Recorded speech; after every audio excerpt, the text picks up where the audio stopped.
my sense is, and I think your numbers can prove or disprove this, but my sense is that it is easier to divorce your spouse than get fired at the Federal Reserve. And if that's the case, we're entitled to know that. It's a lot of money over there. And that's not a criticism of anybody. And tell me again about your salary. It's the average of what? It's the average of both the salary and the bonus that is attributed to the other individuals who are similarly situated in terms of the organizational structure, which for me is the division director level. So there are 12 other individuals, and it's the average of their salary plus bonus. Okay. So there are about 13 of you, and your salary is set on the average of the 13. That is the case for all DFEIGs. That's in the IG Act as the formula to be used. I'm just asking, are the others set that way too? The room is calm, but the tension is unmistakable as Senator John Kennedy leans forward with a polite smile and pointed questions. What begins as a routine oversight hearing quickly shifts into a moment of visible discomfort for the Federal Reserve's Inspector General. Kennedy is not loud, not aggressive, but he is persistent in a way that makes evasion impossible. He focuses on simple facts, numbers, salaries, investigations, and consequences. Each question sounds reasonable, yet the answers grow increasingly vague. The exchange reveals how difficult transparency can become when power is questioned directly. Kennedy presses without accusing, allowing silence and hesitation to speak louder than words. The discussion moves from internal investigations to accountability and public trust. Viewers quickly realize this is not about personalities, but about systems. By the end, it is clear this hearing raises serious questions the American people deserve answered. And can do its job. Senator Kennedy?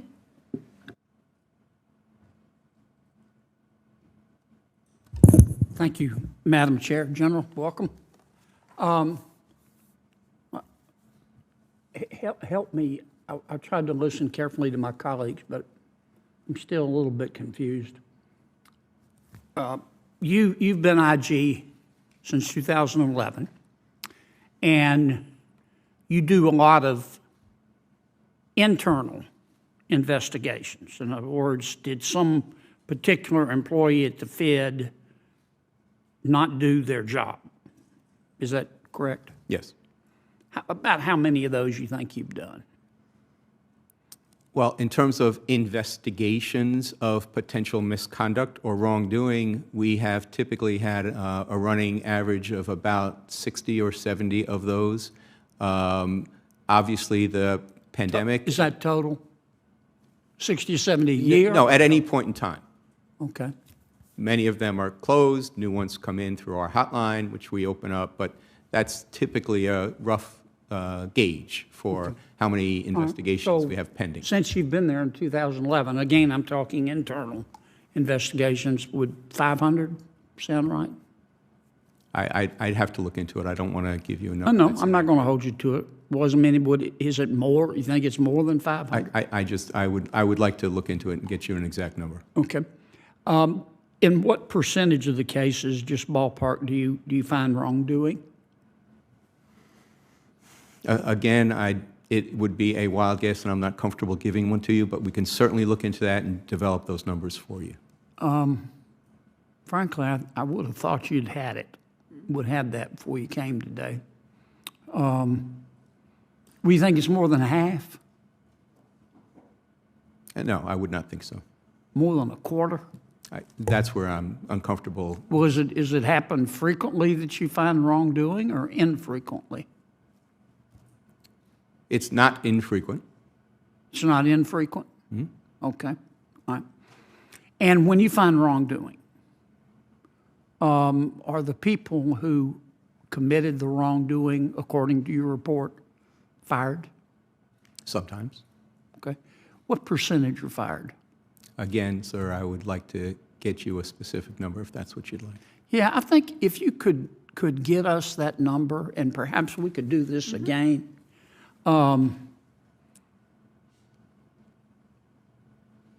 Because I think people have the right to know that. I don't want to pick on the Federal Reserve. I just want to treat them like everybody else. And my sense is, and I think your numbers can prove or disprove this, but my sense is that it is easier to divorce your spouse than get fired at the Federal Reserve. And if that's the case, we're entitled to know that. It's a lot of money over there. And that's not a criticism of anybody. And tell me again about your salary. It's the average of what? It's the average of both the salary and the bonus that is attributed to the other individuals who are similarly situated in terms of the organizational structure, which for me is the division director level. So there are 12 other individuals, and it's the average of their salary plus bonus. Okay.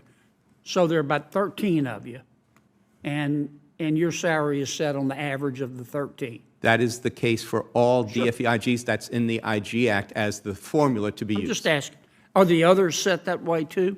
The other The 12 other ones whose salaries are used to get your salary? I'm not aware of how those are Okay. are established. Okay. And do you get a bonus? No, I do not. Okay. Do the others get a bonus? Yes, that's part of that average that I mentioned. Okay. Do all 12 of the others get a bonus? I don't know the answer to that. Do they get a bonus when they say inflation is transitory and it's not? Do they still get their bonus? I don't have the answer to that. Okay. How do we get that information? Requested from the Federal Reserve folks. How about we call the IG? Can you get it for us? IG should not be in the position of getting information to turn over if we're not otherwise engaged in an audit or evaluation or investigation. I know you're in the, if I could have 30 more seconds. I know you're in the process of looking at the bank failures, and I don't want you to, I'm not trying to put you on the spot because you don't know yet, but you know, I find two things ironic. Maybe irony is the wrong word to use, but as a result of these well, strike that. It seems that ever since the Great Recession, we've been very concerned, as we should be, about banks that are too big to fail. Big is dangerous. I'm not against big. I'm against dumb. So, but if you have an institution that is really, really big and it does something dumb, it hurts a lot of people. Nobody ever goes to jail, but that's a separate story. But it looks to me like, as a result of these recent failures, that our big banks are getting bigger. And I find that ironic. Again, maybe the wrong word. I don't know if you're going to look at that in your studies.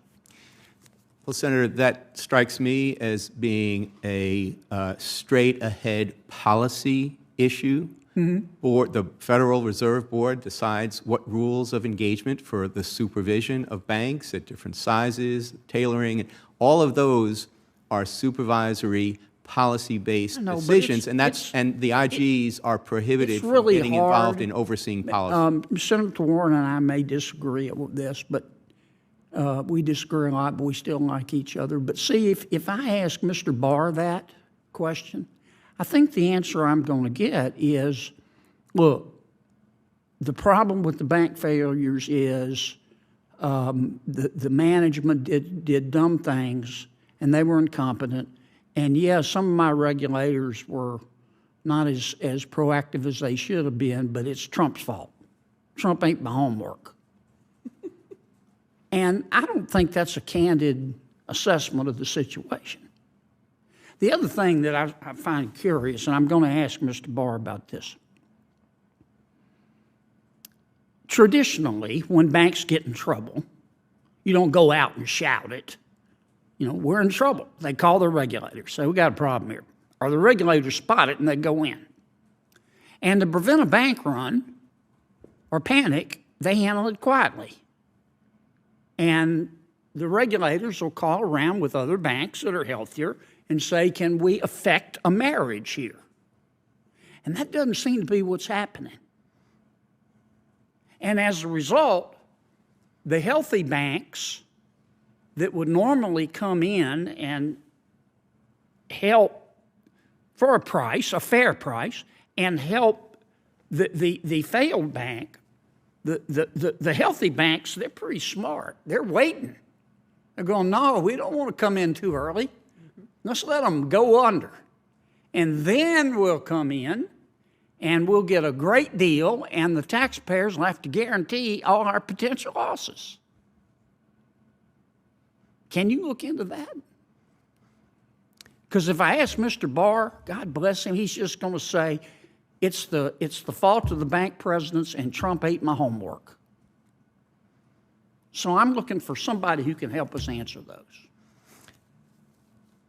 To the extent that you're asking, Senator, about the process of once a bank fails, what does the Fed, what does the FDIC do in terms of trying to get another bank to come in and take over or buy its operations?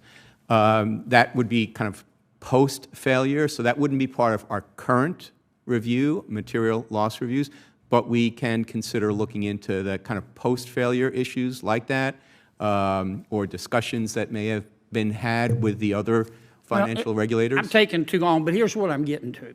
And this is not a criticism of J.P. Morgan or Mr. Diamond. I have great respect for both of them. But you know the deal they made is a good deal. I'm not suggesting that they shouldn't have made a good deal for their shareholders. But the truth is, the deal was so good, if we still had white pages, you could open up the white pages, put your hand over your eyes, and pick a name and say, we're giving you this deal. And it would be successful. Because the taxpayers had to guarantee 80% of the losses. And somebody needs to look at that. Senator, I'd be happy to come up and talk to you further about that, have my team come up and discuss it with you and your staff and see if there's a way. But I want to talk about it in front of the American people. Okay. Okay? Well, we can start by having a conversation in your office if you'd like. It's up to you. Thank you, sir.